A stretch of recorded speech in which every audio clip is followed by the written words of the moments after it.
Eu te odeio. Você arruinou a nossa família. Calha a boca. Você não sabe o que tá falando, seu ingrato.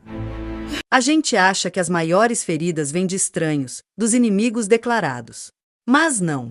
Elas vêm de quem a gente ajudou a amarrar o primeiro cadarço, de quem a gente ensinou a andar de bicicleta. A faca mais afiada é forjada no fogo do nosso próprio amor. O silêncio da minha casa, nesta tarde quente, tem um peso diferente. É um silêncio que não acalma, mas que ecoa.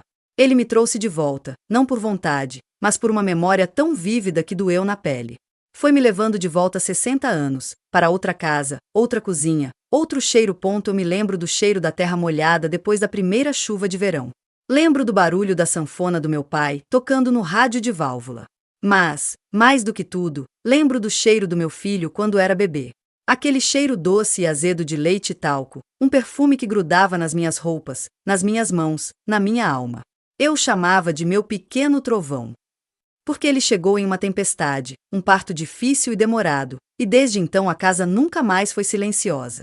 Ele era energia pura, risadas que estralavam como trovões e birras que choviam com uma intensidade que me deixava exausta, mas sempre, sempre, com aquele sol que vinha depois, quando ele se aninhava no meu colo, molhado de lágrimas, e sussurrava: "Não fica triste, mamãe." Cada detalhe daqueles dias está pintado a óleo na galeria da minha mente. As noites em claro, com a testa dele ardendo em febre, a minha mão passando frio no pano molhado na sua testa, as orações sussurradas no escuro.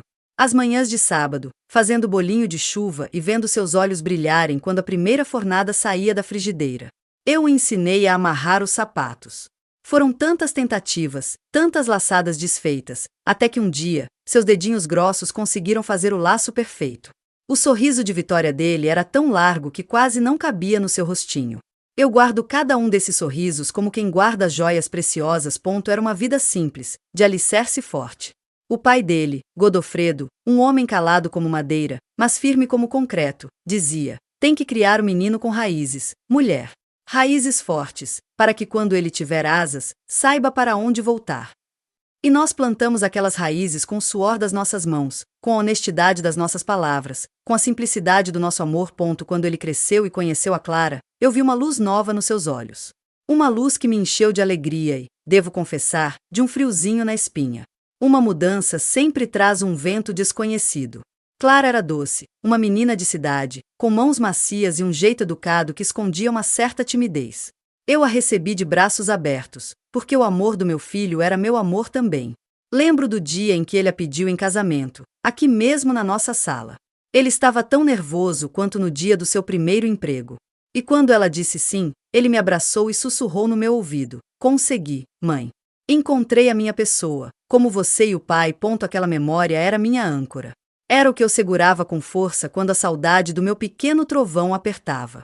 Porque os anos passam, os filhos voam, e a gente fica com um ninho quentinho de lembranças. Mas eu nunca me preparei para a tempestade que viria, uma tempestade que não vinha do céu, mas do coração daquele mesmo menino a quem eu ensinei a dizer por favor e obrigado. O dia começou como qualquer outro. O sol entrou pela janela da cozinha, iluminando o pó dançando no ar. Eu estava fazendo o bolo de laranja que ele tanto gostava. A casa cheirava a doce e a esperança. Eles viriam para o almoço de domingo. Eu não sabia que aquele seria o dia em que o alicerce que eu passei a vida toda construindo começaria a rachar. A manhã daquele domingo tinha uma qualidade dourada, como mel derramado sobre as horas. Acordei antes do sol, um hábito de uma vida inteira. Há uma paz singular no mundo quando ele ainda está dormindo. O canto dos primeiros pássaros, o sussurro da brisa nas folhas da mangueira no quintal, o cheiro da terra úmida. Era nesses momentos que eu conversava com Godofredo, sentada na varanda, com seu cafezinho preto e forte. Ele já se foi há uma década, mas a sua cadeira de balanço ainda rende no mesmo ritmo, como se ele estivesse apenas calado, me ouvindo. "Godofredo", eu sussurrei para o vento da manhã, "o menino vem hoje. Com a nora. Vou fazer o lombo assado, aquele que você gostava." O silêncio me respondeu, mas eu gostava de acreditar que ele ouvia.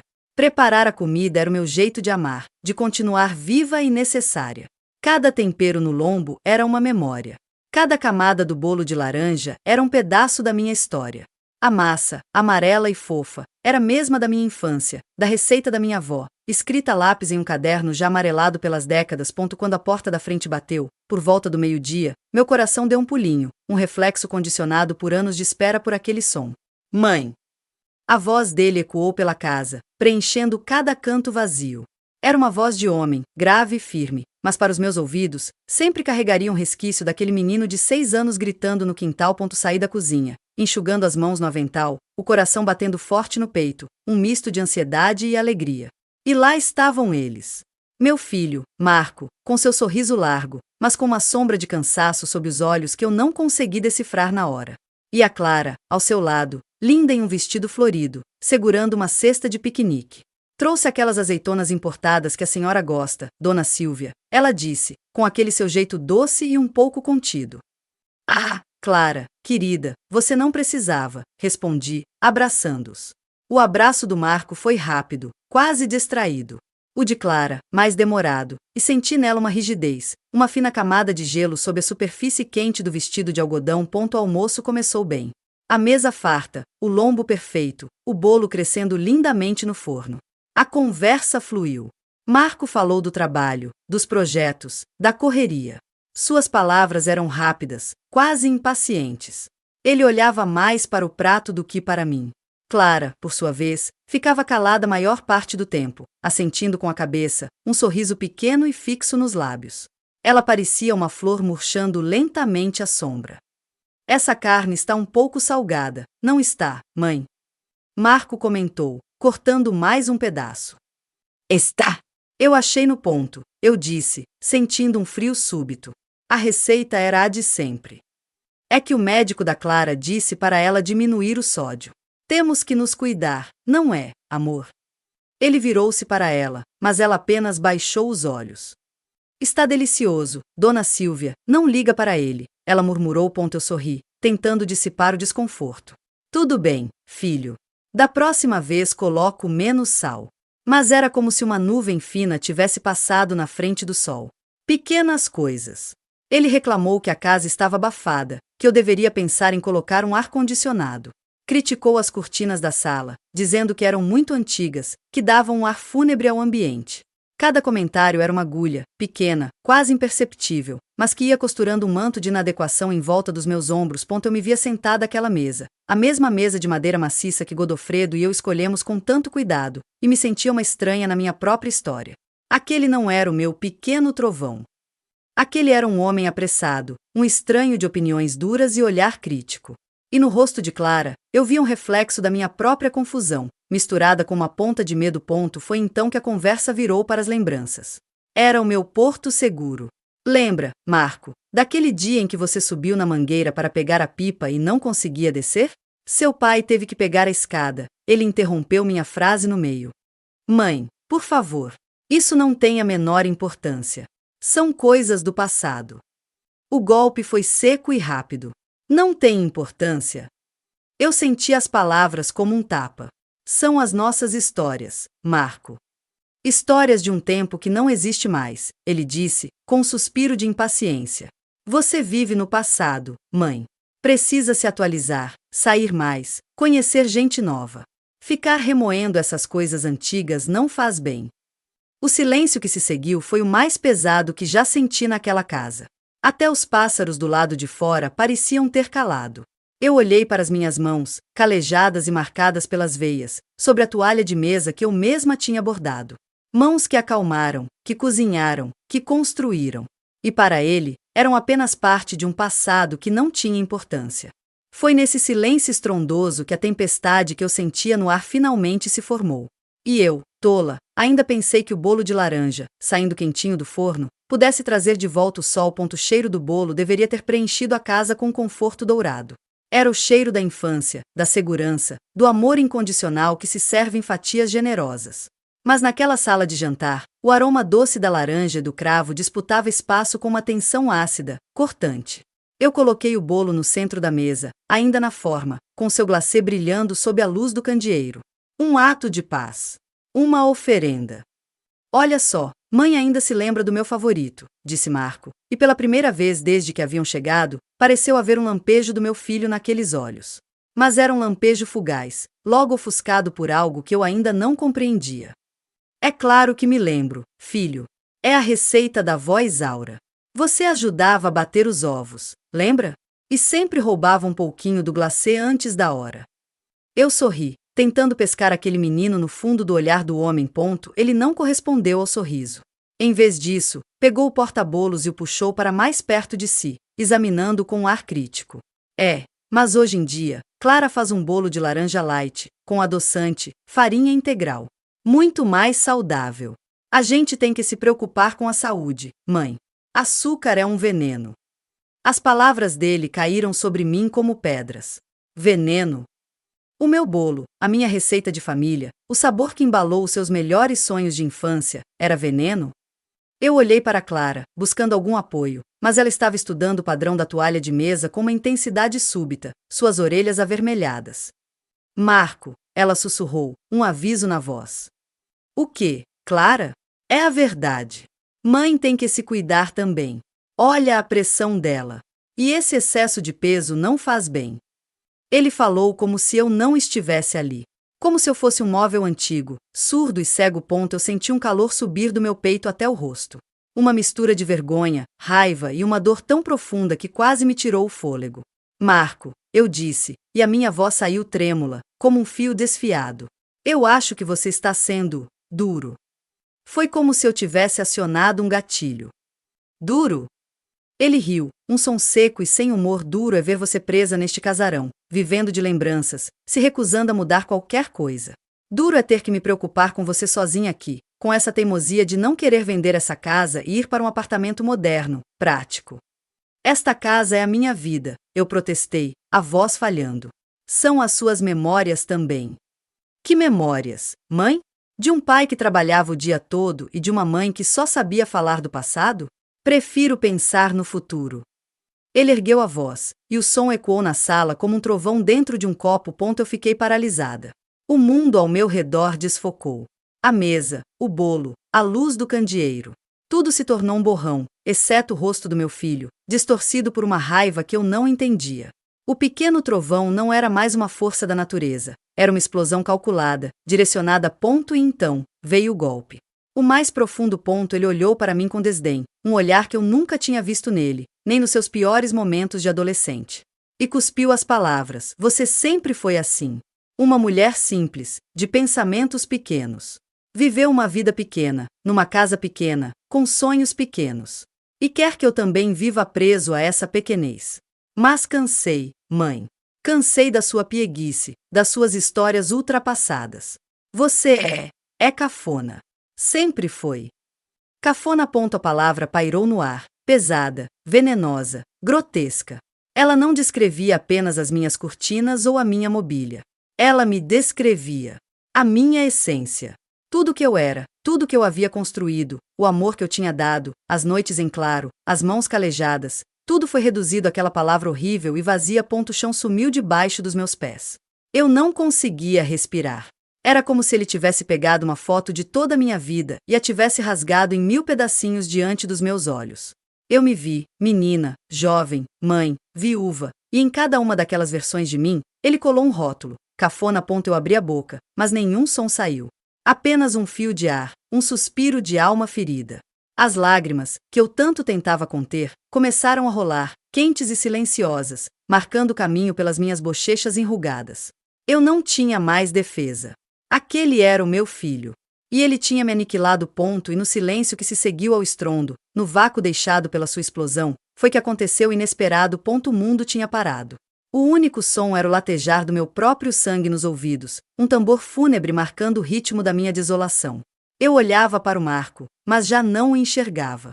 A imagem dele estava embaçada pelas lágrimas e pela incredulidade. Cafona. A palavra ecoava dentro do meu crânio, uma sinfonia de destruição. Eu esperava tudo. Esperava que ele se arrependesse na hora, que caísse de joelhos, que a própria vergonha o consumisse. Eu esperava um grito, um choro, algo. Mas o que se seguiu foi um silêncio ainda mais aterrorizante. Marco respirava ofegante, o peito ainda estufado pela fúria, seus olhos fixos em mim, desafiadores, como se esperasse uma reação, uma luta. Mas eu já não tinha mais fight left em mim. Ele tinha vencido. Ele tinha demolido a mãe. E então, um movimento. Clara, que até então era uma estátua de vergonha e horror, se levantou. A cadeira arrastou no assoalho de madeira com um rangido que cortou o silêncio como um grito. Ela não olhou para mim. Seus olhos, cheios de um fogo que eu nunca imaginara existir nela, estavam fixos no marido. O rosto dela estava pálido, mas não de medo. Era uma palidez de mármore, de determinação gelada. Suas mãos, pousadas sobre a mesa, estavam tremendo, mas cerradas em punhos tão tensos que os nós dos seus dedos branquearam. Marco. O nome dele saiu dos lábios dela não como um sussurro, mas como uma lâmina. Fria, afiada, absoluta. Ele se virou para ela, a expressão ainda carregada de raiva. O que foi, Clara? Vai me dizer que estou errado também? Vai defenderá. Calado. A palavra foi dita sem elevar a voz. Foi um comando. Um estalo de autoridade que fez o próprio Marco recuar uma fração de centímetro. Seus olhos arregalados de surpresa. Eu também parei de respirar. O ar na sala mudou. A energia da raiva descontrolada do Marco foi substituída por algo diferente, algo muito mais perigoso. A fúria silenciosa e controlada de Clara. Ela deu um passo em sua direção. Apenas um. Mas foi o suficiente. Você, ela começou, e cada palavra era uma estaca de gelo sendo cravada no ar. Você, que se acha tão moderno, tão evoluído, você, que fala em saúde e em futuro, você é a coisa mais doente e mais antiga que eu já vi nesta sala. Marco tentou falar, mas ela ergueu a mão, um gesto tão imperioso que ele calou-se instantaneamente. Você olha para esta mulher, ela disse, e finalmente, seus olhos se voltaram para mim. E neles, eu não vi pena. Vi uma reverência dolorosa. Você olha para sua própria mãe, que te carregou no ventre, que te alimentou com o suor do seu rosto, que te ensinou a ser homem, e a única palavra que você encontra cafona? Ela balançou a cabeça, lentamente, uma mistura de nojo e de uma decepção tão profunda que parecia doer fisicamente nela. Eu ouvi cada palavra que você disse. Cada uma. E eu me pergunto, onde está o homem que eu amo? Por que o homem que eu amo não está aqui? No lugar dele, há um menino mimado e cruel, que precisa pisar na própria história para se sentir grande. Clara, você não entende. Marco tentou novamente, sua voz agora fraca, sem convicção. Eu entendo perfeitamente, ela cortou, e pela primeira vez, a voz dela se elevou, não em volume, mas em intensidade. Era uma voz que vibrava de emoção contida. Eu entendo que você está tão perdido na sua própria ambição, tão intoxicado por essa ideia de sucesso e modernidade, que você se envergonha da simplicidade que te formou.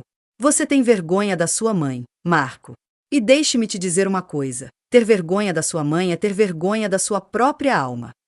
Ela fez uma pausa, permitindo que aquelas palavras, muito mais sábias e cortantes do que qualquer coisa que Marco havia dito, ecoassem na sala. Esta mulher cafona, ela continuou, gesticulando em minha direção, te deu uma lição de caráter todos os dias da sua vida, e você foi tão burro que não aprendeu nada. Ela te ensinou que amor é fazer um bolo do zero numa manhã de domingo. É lembrar do aniversário de todo mundo. É ficar acordada a noite toda quando você estava doente. Amor é mostrar as cicatrizes e não se envergonhar delas. O que você sabe sobre amor, Marco? O que você tem feito, além de criticar, diminuir e destruir? Marco estava agora pálido, a fúria tinha se dissipado completamente, deixando para trás apenas o vazio e o choque. Ele olhava para Clara como se nunca tivesse visto antes. E eu olhava para ela como se estivesse vendo um anjo. Um anjo da justiça. Cada palavra dela era um bálsamo e um remédio amargo ao mesmo tempo. Ela estava defendendo a minha honra. A honra de uma mulher cafona. E naquela defesa, ela estava revelando uma verdade que eu mesma tinha esquecido. E então, Clara fez algo que quebrou definitivamente o que ainda restava daquela tarde. Ela se virou completamente para mim. Suas mãos ainda tremiam, mas seu olhar era estável, cheio de uma dor compartilhada. E ela se curvou. Levemente. Um gesto de profundo respeito. Senhora Silvia, ela disse, e sua voz agora era suave, carregada de uma emoção que me fez chorar de novo.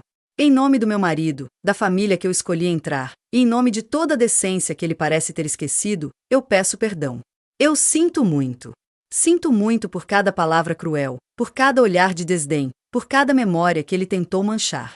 O Senhora não merecia isso. O Senhora é a espinha dorsal desta família. E eu lamento, do fundo do meu coração, que a senhora tenha sido tratada dessa forma, dentro da sua própria casa. O silêncio que se seguiu ao pedido de desculpas de Clara foi diferente. Já não era pesado. Era sagrado. Era o som de uma verdade sendo restaurada. E eu, olhando para Nora que pedia perdão pelo pecado do meu filho, entendi que a história daquela tarde não era mais só sobre a minha dor. Era sobre a dela também. E talvez, sobre a salvação dele. O som do pedido de desculpas de Clara não ecoou. Ele se instalou na sala, preenchendo cada fresta, cada sombra, com um peso novo. Não era mais o peso da agressão, mas o peso de uma verdade inescapável, da qual nenhum de nós poderia fugir. As palavras dela pairaram no ar como um véu, separando o que era antes daquele momento e o que seria depois. Marco parecia ter encolhido. A postura arrogante, o peito estufado, tudo havia murchado.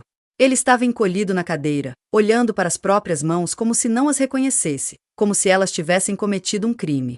O rosto dele estava lívido, a boca entreaberta, tentando formar uma palavra, um som, qualquer coisa que pudesse desfazer o que havia sido feito. Mas não havia. O estrago estava feito, e a pessoa que havia exposto a ferrugem da sua alma não tinha sido sua mãe chorosa, mas sua própria esposa, a mulher que ele supostamente amava e respeitava. Eu não conseguia tirar os olhos de Clara. Ela ainda estava de pé, ereta, mas agora a fúria inicial tinha dado lugar a um tremor sutil. A coragem que a sustentara estava se esvaindo, e o que sobrava era o custo emocional daquela confrontação. Ela havia colocado tudo em jogo. O seu casamento, a sua paz, o seu lugar naquela família. Por mim.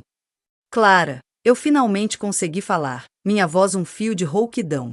Querida, você não precisa. Preciso, Dona Silvia, ela interrompeu, suavemente, seus olhos agora marejados. Alguém precisava dizer.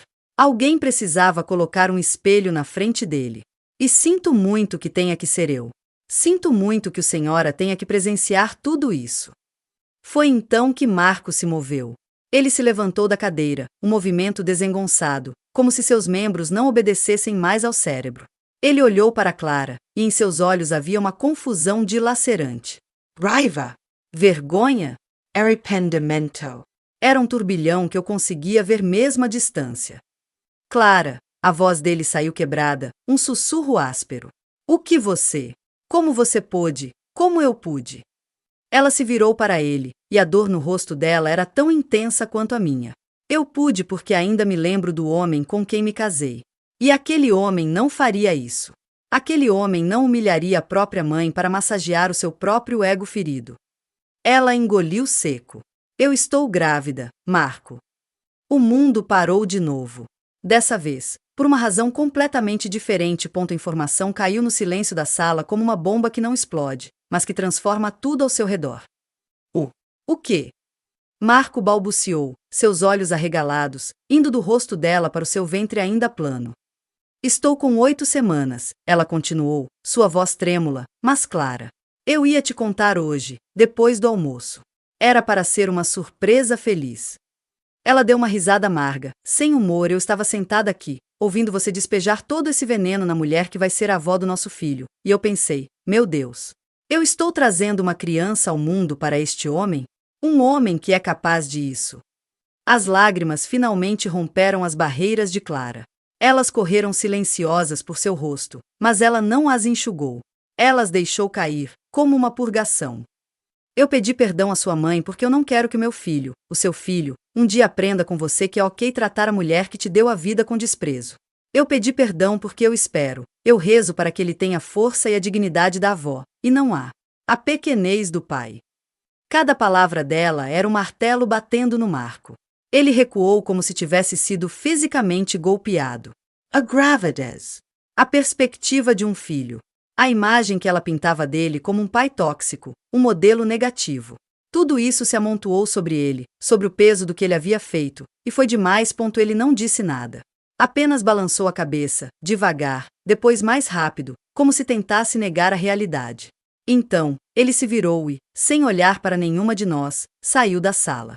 Ouvimos seus passos rápidos no corredor, a porta da frente sendo aberta com força, e o rangido dos pneus do carro no cascalho da entrada, afastando-se em alta velocidade. Então, ficamos só nós duas. Clara, a nora grávida, e eu, a mãe cafona. 2 gerações de mulheres, unidas por um segredo terrível e por um fio de esperança. O bolo de laranja, intocado, estava no centro da mesa, um monumento a um domingo que tinha desmoronado. O cheiro doce agora era enjoativo, um fantasma da celebração que não aconteceu. Clara deixou escapar um soluço abafado e se deixou cair na cadeira, escondendo o rosto nas mãos. Os ombros dela sacudiam. E eu, com uma força que não sabia que ainda tinha, me levantei e fui até ela. Coloquei a minha mão, aquela mão calejada e cafona, em seu ombro. Era a única coisa que me restava fazer. Oferecer conforto à mulher que tinha sido corajosa o suficiente para pedir perdão pelo erro do meu filho. Naquele momento, ela era mais filha para mim do que ele jamais seria. O carro do Marco desapareceu ao longe, e o silêncio que ficou para trás era de um tipo diferente. Já não era o silêncio da tensão ou do horror, mas o de um luto estranho e imediato. O luto pela família que éramos há apenas uma hora, e que talvez nunca mais voltássemos a ser. Clara chorava baixo, um som de pura exaustão. Eu mantinha minha mão em seu ombro, sentindo os tremores que a percorriam. Não disse nada.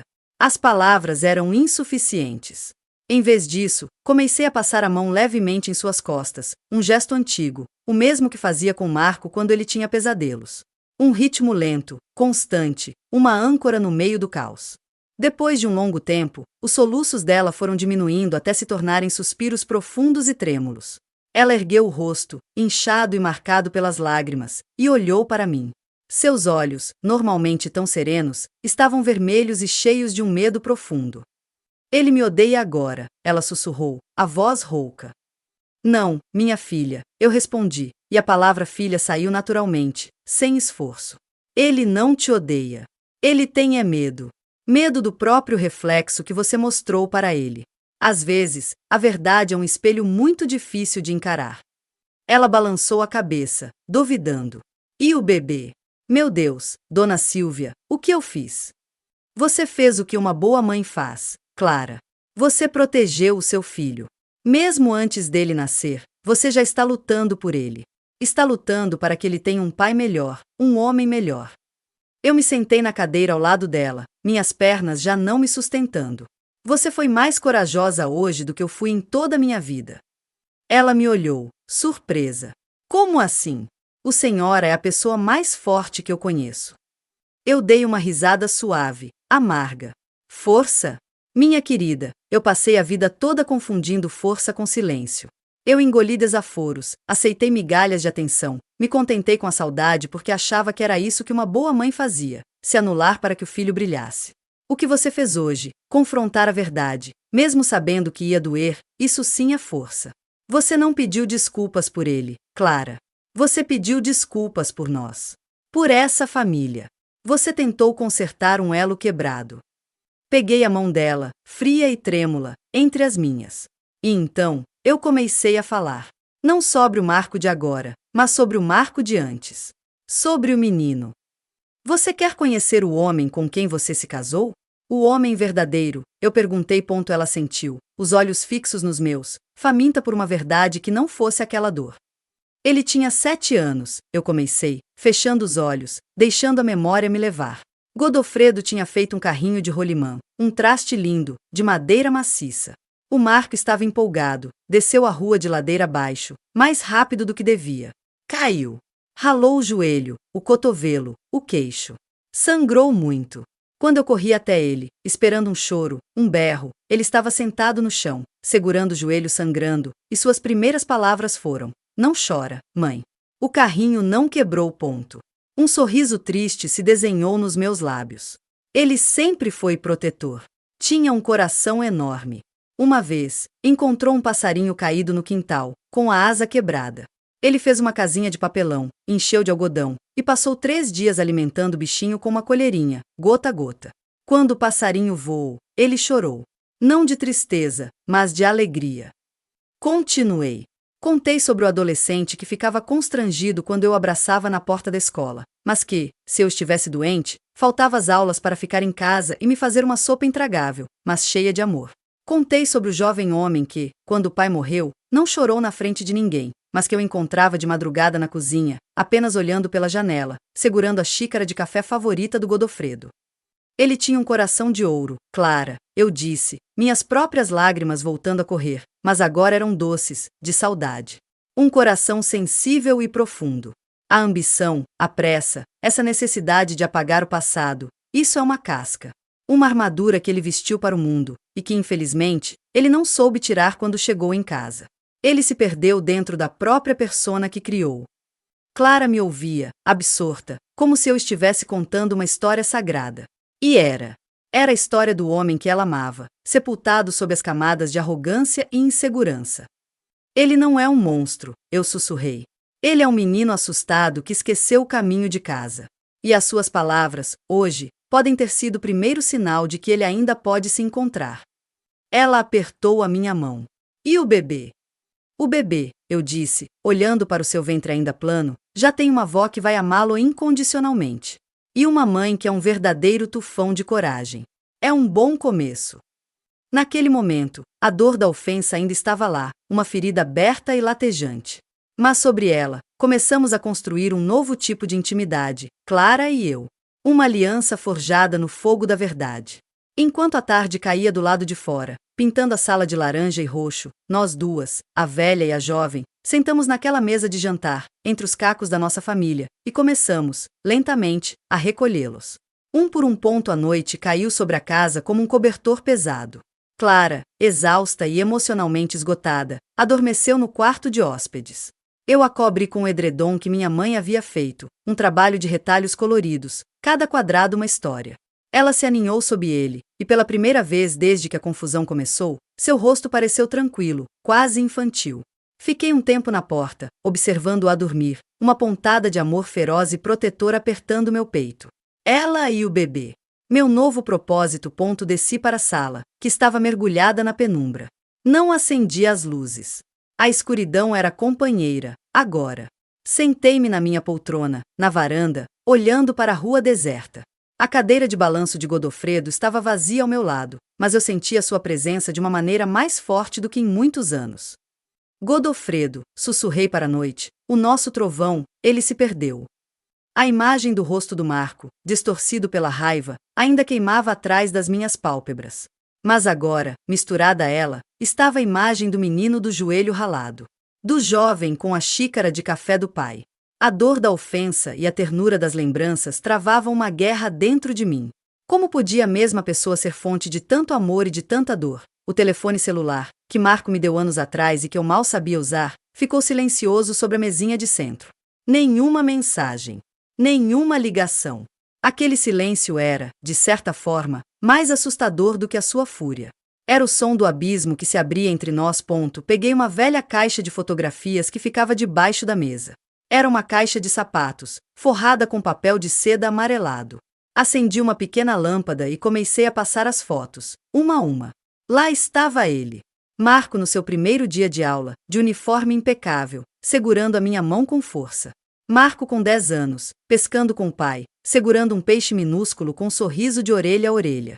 Marco no seu baile de formatura, desengonçado no terno, mas com um brilho de orgulho nos olhos. Marco no dia do seu casamento, olhando para Clara como se ela fosse a única mulher no mundo. Em cada uma daquelas fotos, eu via o menino de coração mole. O homem que Clara descrevera em sua defesa. Onde ele tinha ido? Quando é que a carreira, as contas, a pressão do mundo, tinham cobrado tão cara sua alma? A raiva que eu sentia começou a dar lugar a uma tristeza profunda, oceânica. Não era só por mim. Era por ele. Porque um homem que é capaz de tanta crueldade com a própria mãe é um homem em profundo sofrimento. Ele não estava apenas me atacando, ele estava atacando tudo o que eu representava, o passado, a simplicidade, as origens. Ele estava tentando matar a própria sombra, e no processo, estava se dilacerando. De repente, o toque do celular me fez pular. Era um barulho estridente e artificial na quietude da casa. Meu coração disparou. Era ele? Eu olhei para a tela, iluminando o rosto no escuro. Não era Marco. Era uma mensagem de Clara, de cima. Dona Silvia, está tudo bem? Acordei e não a vi. Sorri, com um aperto no peito. Ela estava me cuidando. Respondi, com meus dedos trêmulos e lentos. Tudo bem, querida. Só pensando na vida. Volto logo. Coloquei o celular de volta na mesa. A mensagem dela tinha me dado uma centelha de calor. Havia bondade no mundo. Havia alianças inesperadas. A noite era escura, mas não estávamos sozinhas. E então, uma memória me veio, clara como um filme. Marco tinha uns 15 anos. Tínhamos tido uma briga feia, sobre um horário para chegar em casa. Ele tinha gritado comigo, dito que eu era a mãe mais chata do mundo, e tinha batido a porta do quarto. Eu tinha ficado na cozinha, chorando de raiva e de frustração. 1 hora depois, a porta do quarto dele se abriu. Ele saiu, sem olhar para mim, foi até a geladeira, pegou 2 laranjas e começou a fazer suco. Ele coou o suco, pegou um copo limpo, encheu e trouxe até mim, colocando na minha frente na mesa, sem uma palavra. Depois, voltou para o quarto.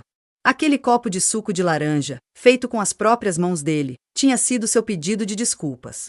O seu não sei usar as palavras, mas ainda te amo. Talvez o silêncio de agora fosse o seu copo de suco de laranja. Um pedido de desculpas mudo, confuso e desengonçado. Talvez ele estivesse lá fora, em algum lugar na escuridão, tentando encontrar as palavras, tentando encontrar o caminho de volta para o menino que era. A noite era longa e a dor era real. Mas pela primeira vez desde que a palavra cafona tinha ecoado na sala de jantar, eu senti um fio de esperança. Uma fé teimosa de que, assim como o dia sempre amanhece depois da noite, talvez o meu filho pudesse encontrar o caminho de volta para casa. E se ele não encontrasse sozinho, eu sabia que agora tinha uma parceira para me ajudar a iluminar o caminho. A madrugada chegou, pintando o céu de um azul acinzentado. Eu ainda estava na minha poltrona, a caixa de fotografias no colo, esperando. Não por um pedido de desculpas perfeito, mas por um sinal. Qualquer sinal de que o meu pequeno trovão ainda estava lá, preso dentro da tempestade que ele mesmo criou. O sol da manhã entrou pela varanda, trazendo consigo o cheiro fresco do orvalho sobre a grama. Eu não tinha dormido. Passará a noite entre memórias e a vigília silenciosa por um sinal que não veio. O corpo doía, um cansaço que ia além do físico, era uma fadiga da alma. Levantei-me com esforço, minhas juntas rangendo um protesto mudo, e fui para a cozinha preparar o café. O ritual era um conforto, um fio de normalidade puxado através do caos. Enchi a chaleira, coloquei o pó no coador de pano, aqueci o leite. Os movimentos eram automáticos, uma dança conhecida há 60 anos. Enquanto o café começava a gotejar, enchendo a casa com seu aroma amargo e reconfortante, ouvi passos leves descendo as escadas. Era Clara. Ela parecia um pouco mais descansada, mas a sombra da preocupação ainda estava estampada em seu rosto. Usava um roupão que pertencia ao Marco, velho e desbotado, e o gesto me comoveu profundamente. Bom dia, Dona Silvia, ela disse, sua voz ainda rouca pelo sono e pelo choro. Bom dia, minha filha. O café já está quase pronto. Ela se sentou à mesa da cozinha, envolvendo as mãos no roupão como se estivesse com frio. O silêncio entre nós era cômodo, carregado do entendimento mútuo da noite que tínhamos atravessado. Foi então que ouvimos um carro se aproximando lentamente e parando em frente à casa. O coração deu um salto no meu peito, um misto de esperança e medo. Clara me olhou, seus olhos wide-wife apreensiam. Os passos na calçada eram pesados, arrastados. A campainha não tocou. Em vez disso, houve um ruído suave na porta da frente. Algo sendo colocado no chão. E então, os passos se afastaram, mais rápidos desta vez, e o carro partiu. Clara e eu trocamos um olhar. Ela se levantou e foi até a sala, eu a segui, meu coração batendo como um tambor. Na soleira da porta, não havia ninguém. Mas havia uma coisa. Um pequeno vaso de barro, com um pé de manjericão jovem, suas folhas verdes e viçosas perfumando o ar da manhã. E, encostado no vaso, um envelope branco. Minhas mãos tremeram quando me abaixei para pegá-lo. Não estava fechado. Dentro, uma única folha de papel, com uma caligrafia que eu conhecia tão bem, mas que parecia trêmula, insegura, como a de um menino. Mãe, não tenho palavras para o que eu fiz. Nenhuma palavra que exista poderia apagar o que eu disse. Eu ouvi cada sílaba que a Clara falou. Eu ouvi, e pela primeira vez, eu também ouvi a mim mesmo. E eu me envergonhei. Eu me envergonhei de uma forma que nunca senti na vida. Senhora não é cafona. O Senhora é a pessoa mais digna que eu conheço. Eu ataquei o Senhora porque eu tenho medo. Medo de não ser bom o suficiente, de não ser bem-sucedido como pai, medo do futuro, medo de ser comum. E ataquei a coisa mais pura que eu conheço para tentar me sentir maior. Foi covarde. Foi doente. Manjericão. Eu lembro que o Senhora sempre dizia que a casa da avó Isaura cheirava manjericão e a coisas boas. Eu não sei por que eu trouxe isso. Foi a única coisa que consegui pensar. Eu não mereço o perdão do Senhora. Nem o da Clara. Mas eu vou tentar merecer. Eu preciso de ajuda. Eu me perdi, mãe. E eu quero, mais do que tudo, encontrar o caminho de volta. Senhora sempre dizia que amor é um verbo. É uma ação. Eu vou tentar aprender a agir de novo. Seu filho, Marco. As lágrimas caíram sobre o papel, embaçando a tinta. Não eram lágrimas de dor agora. Eram de um alívio tão profundo que me fez fraquejar. Clara, que lia por sobre o meu ombro, colocou o braço em volta de mim, segurando-me firme. Ele ouviu, ela sussurrou, sua voz cheia de lágrimas também. Ele realmente ouviu. Eu balancei a cabeça, incapaz de falar. Aquele não era um pedido de desculpas pronto. Era uma confissão. Era um grito de socorro. Era o meu filho, finalmente, reconhecendo que estava no escuro e pedindo uma lanterna. Peguei o vaso de manjericão. O cheiro era fresco, vivo, de terra e de esperança. Era um começo. Um símbolo frágil, mas real, de que ele queria reconstruir. Que ele se lembrava do cheiro da casa da bisavó. Que ele se lembrava das coisas boas. Ele vai voltar? Clara perguntou, sua voz pequena. Um dia, eu respondi, segurando o vaso contra o peito. Mas ele não pode voltar o mesmo. Ele precisa se encontrar primeiro. E essa é uma jornada que ele tem que fazer sozinho. Pela primeira vez, eu não sentia pânico com a ideia da sua ausência. Porque a sua partida, desta vez, não era por raiva ou por desprezo. Era por uma busca. Uma busca pelo homem que ele era antes de vestir a armadura que o sufocava. A carta não consertava nada. A ferida ainda estava lá, latejante. Mas ela tinha sido limpa. O veneno tinha sido drenado. E no lugar dele, havia a possibilidade, remota e frágil, de uma cicatrização. Olhei para Clara, para o seu ventre que carregava o futuro, e depois para o vaso de manjericão na minha mão, um elo com o passado. E entendi que a nossa história não tinha terminado. Ela tinha simplesmente virado uma página dolorosa, e uma nova, cheia de incertezas, mas também de uma esperança teimosa, estava começando a ser escrita. Os dias que se seguiram foram um exercício de paciência e de uma nova forma de silêncio. Não um silêncio vazio da ofensa, mas um silêncio ativo, cheio de significado. Um silêncio que respeitava o processo de Marco. A carta dele ficou sobre a mesa da cozinha, ao lado do vaso de manjericão.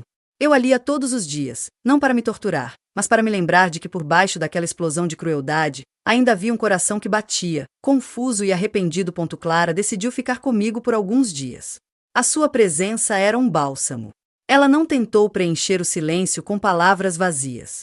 Em vez disso, ela me ajudou nos afazeres da casa, aprendeu a receita do bolo de laranja, eu fiz questão de ensinar, com açúcar mesmo, e à noite, sentávamos na varanda e conversávamos sobre tudo, menos sobre o elefante na sala. Conversávamos sobre os seus sonhos para o bebê, sobre os livros que ela gostava, sobre a sua infância. Aos poucos, fui conhecendo a mulher forte e sensível por trás da nora tímida. Uma tarde, ela me fez uma pergunta que me pegou de surpresa. Dona Silvia, a senhora nunca pensou em escrever? Colocar todas essas histórias no papel? Eu ri, um som rouco. Escrever? Minha filha, eu mal consigo enviar uma mensagem de texto direito. Mas a senhora conta histórias o tempo todo, ela insistiu, seus olhos brilhando. Cada objeto nesta casa tem uma. O senhora deveria registrar. Para o seu neto. Para que ele conheça a força da própria história. A ideia ecoou em mim. Era uma maneira de transformar a dor em legado. De pegar as memórias que Marco tinha tentado menosprezar e elevá-las, dar-lhes um novo propósito. Cerca de uma semana depois, recebemos outra carta. Desta vez, era endereçada a Clara. Ela leu em silêncio, na varanda, enquanto eu regava as plantas. Quando terminou, ela veio até mim e me mostrou. Não era longa, mas era sincera. Clara, você foi a pessoa mais corajosa que eu já conheci. Você me mostrou um espelho e eu não gostei do que vi. Eu estou procurando ajuda. Comecei a fazer terapia. É assustador, mas é necessário. Eu amo você. Eu amo o nosso bebê, mesmo sem conhecê-lo. E eu quero ser um pai do qual ele possa se orgulhar. Um marido do qual você possa se orgulhar. Por favor, cuida da minha mãe. E de você. Marco. Clara chorou, mas desta vez, foram lágrimas de um alívio esperançoso. Ele estava se esforçando. Ele estava agindo. O verbo amor estava começando a ser conjugado em ações concretas, mesmo que pequenas e à distância. Tempo, aquele velho e sábio curandeiro, começou seu trabalho. A ferida da palavra cafona não doía mais como um corte fresco, mas como uma cicatriz. Uma cicatriz que eu podia tocar e que me lembrava não apenas da dor, mas da sobrevivência. E da lição que veio com ela, que o amor incondicional não significa aceitação incondicional do comportamento. Significa amar a pessoa o suficiente para confrontá-la quando ela se perde, e estar lá para recebê-la quando ela decide voltar. O manjericão do Marco cresceu forte e viçoso na varanda. Eu o podava, regava, e seu cheiro se tornou o novo perfume da casa, misturando-se ao cheiro do café e do bolo. Era um símbolo vivo do crescimento possível, mesmo depois do inverno mais rigoroso. Certa manhã, olhando para a planta, eu tive uma epifania. A semente do manjericão que ele trouxe carregava em si o potencial de uma árvore grande e frondosa. Da mesma forma, a semente do arrependimento que ele plantou com sua carta carregava o potencial de um relacionamento novo, talvez mais forte e mais verdadeiro, porque forjado na honestidade crua. Clara e eu nos tornamos cúmplices, amigas. Ela era a filha que o destino me deu na hora mais sombria. E o bebê em sua barriga era a promessa de um futuro onde as lições da dor não seriam esquecidas. Eu não sabia quando, ou como, Marco voltaria para nossa vida. Mas pela primeira vez, eu tinha fé de que quando ele o fizesse, não seria o mesmo homem que partiu. E eu, tampouco, era a mesma mulher.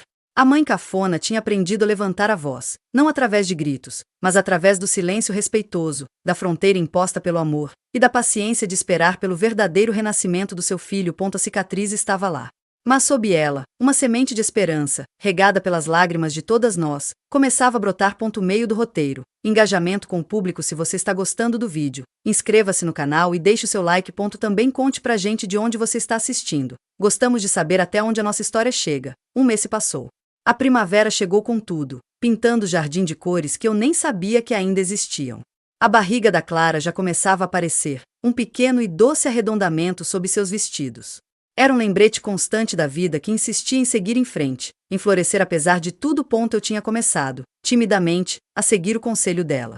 Comprei um caderno de capa dura, daqueles bonitos, e uma caneta que escrevia suave. Todas as manhãs, depois do café, eu me sentava na varada e escrevia. Uma memória por dia. Sobre meus pais. Sobre Godofredo. Sobre o pequeno trovão. Sobre a chegada da Clara. Sobre a tempestade e o manjericão. As palavras saíam devagar, tortas no início, mas ganhando fluência com o tempo.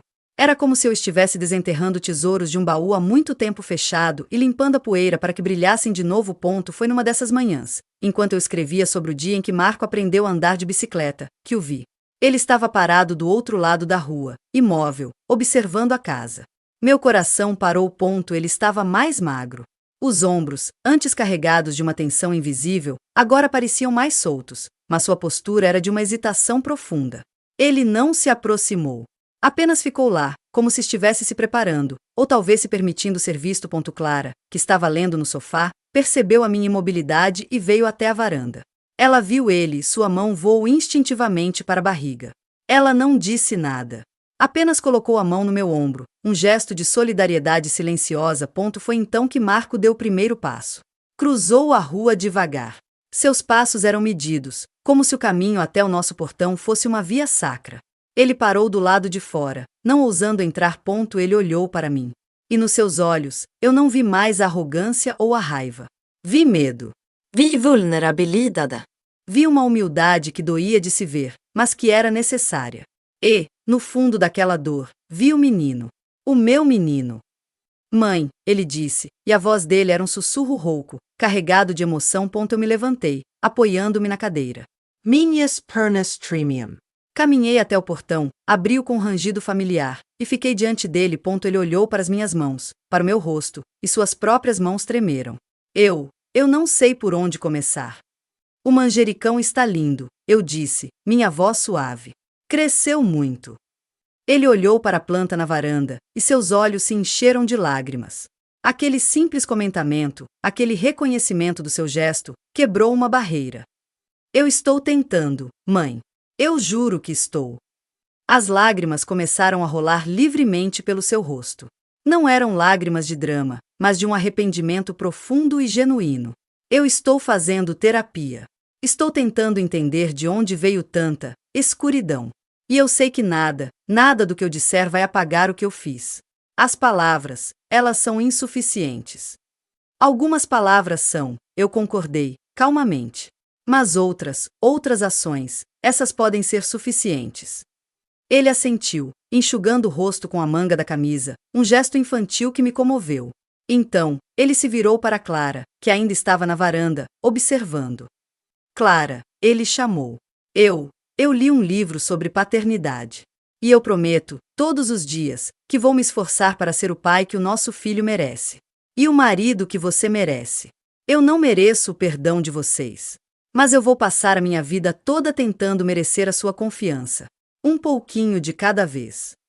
Clara não se moveu. Ela observou por um longo momento, seus olhos escaneando o rosto dele, procurando pela verdade.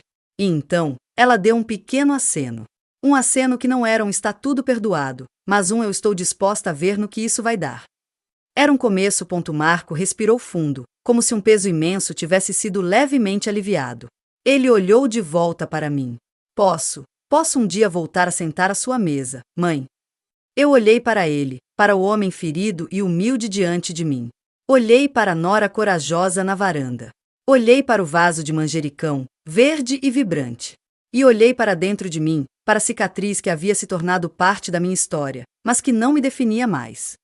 Esta sempre foi a sua casa, Marco, eu disse. A mesa sempre será a sua mesa. Mas a cadeira você vai ter que conquistar de novo. Um dia de cada vez. Ele baixou a cabeça, aceitando o veredito. Era justo. Era mais do que ele merecia, mas era o que o amor, o verdadeiro amor, oferecia. Uma chance de recomeço, não um apagão do passado. Naquele dia, ele não entrou. Ele nos deixou com um obrigado sussurrado e se foi, mas desta vez, sua partida não tinha o gosto amargo do abandono. Tinha o sabor da promessa, da semente plantada. E eu, de volta à minha varanda, ao lado da minha nora e do manjericão do meu filho, peguei o meu caderno. A história não tinha um final feliz e embalado. Tinha um capítulo novo, escrito a lápis, cheio de riscos e de possibilidades. E era, de todas as histórias que eu já vivi, a mais bonita, a mais real e a mais verdadeira. Porque ela provava que até das sombras mais profundas, pode nascer a mais resistente e perfumada das plantas. A planta do perdão, que não apaga a cicatriz, mas que cresce ao seu redor, tornando-a parte de um jardim muito maior, muito mais forte e infinitamente mais sábio. E no fim, era disso que se tratava a vida. Não de evitar as tempestades, mas de aprender a dançar sob a chuva, de mãos dadas com quem teve a coragem de ficar. E de, no silêncio que vem depois do trovão, ouvir o desabrochar suave de uma nova esperança.